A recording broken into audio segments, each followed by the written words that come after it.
नमस्कार. मागे एक मराठी पॉडकास्ट बघितला हल्लीच, भविष्य सांगणारा, की 2027मध्ये इलेक्ट्रिसिटी नसणार, इलेक्ट्रिसिटी नसल्यामुळे नेटही नसणार.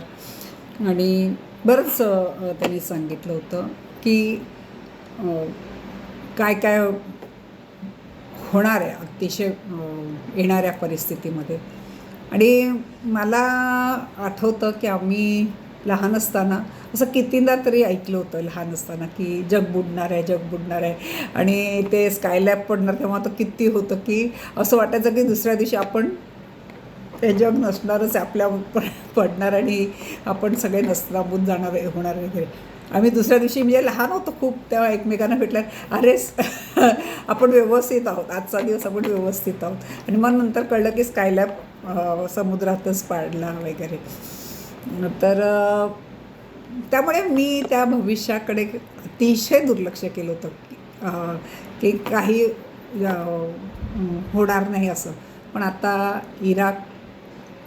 इराण आणि इस्राईल, अमेरिका ह्यांचं जेव्हा युद्ध बघते आणि आजपासून म्हणजे मुंबईतही गॅसची टंचाई, म्हणजे कमीत कमी व्यावसायिक गॅस म्हणतात तो तरी कमी झालेला ऐकलं. तर मग आता थोडीशी भीती वाटायला लागली की खरंच हे युद्ध लांबलं तर ती परिस्थिती दूर नसणार आहे.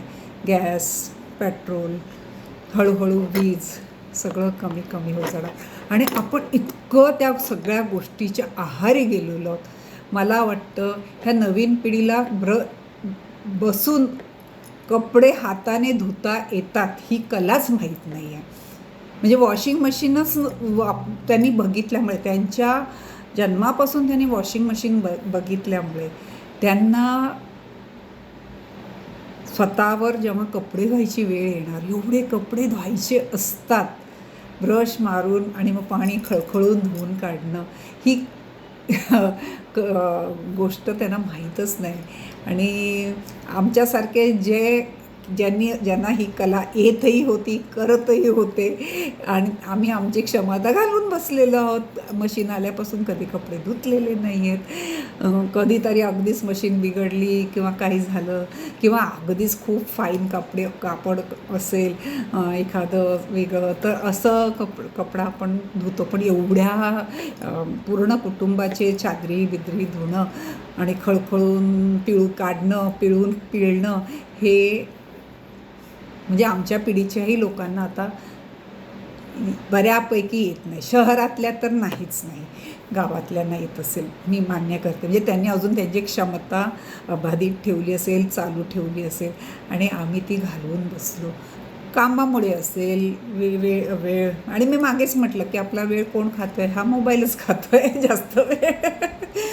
तर आता ह्या लोकांना खरंच हे जर युद्ध लांबलं किंवा ह्या युद्धामध्ये खूप आहे तो नैसर्गिक साठा वगैरे त्याचा स्फोट झाला, काय झालं, रस्ते येण्याचे त्यांनी मार्ग बंद केलेले आहेत, त्यामुळे आपल्याला जे येत होतं पेट्रोलियम पदार्थ ते वगैरे आले नाही, तर हळूहळू सगळ्या गोष्टी मिळताना त्रास होणार आहे, खूप त्रास होणार. आणि आपण आपल्या शरीराला इतकं आरामदायी बनवलेलं आहे की आपल्याला, आणि कामही तशी आहेत, मी म्हणत नाही, पण आपली जी क्षमता होती शारीरिक ती आपण घालवून बसलेलो आहोत. आता 2 मजलेसुद्धा चढायला लोक तयार नसतात, कारण लिफ्ट आहे ना बिल्डिंगला, मग कशाला चढायचं.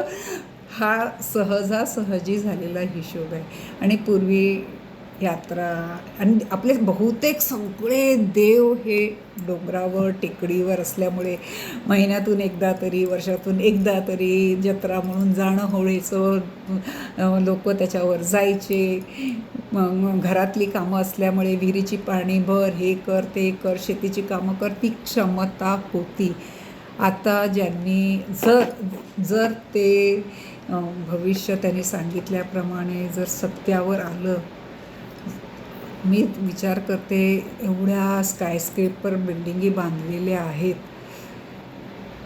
एकदा चढणं उतरणं पण किती महाग होईल, म्हणजे मुश्किलीचं पडेल हो.